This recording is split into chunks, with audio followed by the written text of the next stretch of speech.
All right, so this bound conversion from Cartesian to polar, this is actually kind of an intense problem, but it took me a couple of tries and I finally got the hang of it. So to convert this to dr d theta, I'm just going to focus on the bounds right now. I'm not worried about the integrand. I'm pretty sure you understand how to get the integrand, and once you get the bounds, the rest of the problem is simple. So first bound, first thing, convert this. This is an equation for x equals, my handwriting, hopefully it's easy to see. It's probably not.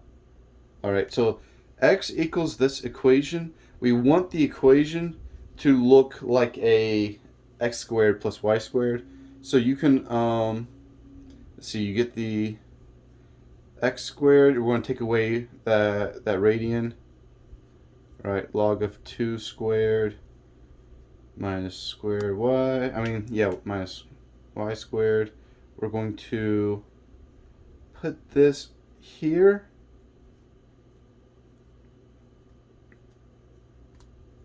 Right. Now we know that y squared plus x squared, because of the rules of polar, we can substitute that as r squared, which is this log of 2 squared, and then r equals log of 2. So now your radius bounds is going to be from log of 2 to 0. And we know it's 0 because there's nothing indicating in the problem otherwise. It was, if it had a lower bound that was not 0, something in the question would give us more information. Now that we have the radius bound, the theta bound stumped me for a super long time. So because it was the equation here is a, right, so we get the x square root of something. I just assumed that it was a semicircle, right? And so the theta bounds, I thought for the longest time it would just be 0 to pi. That's not the case, right? It's not 0 to pi. It is, in fact, 0 to pi divided by 2. And I was like, why? Why is it 0 to pi over 2?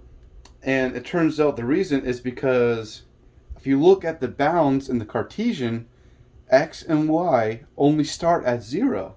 So you have y goes from here to some positive number, right? Don't be intimidated by the log of 2 because that intimidates me. All you need to know is it goes from 0 to some positive number, and then same thing for x, 0 to some positive number, which means, right, the graph is only going to exist in this part of the quadrant, right? You'll never go to the other parts of the quadrant, which means theta is only going from here to here, which means theta is 0 to pi divided by 2. And that should be your bounds. Hopefully that helps. I know it took me a long time to understand it, but I think I got it down now.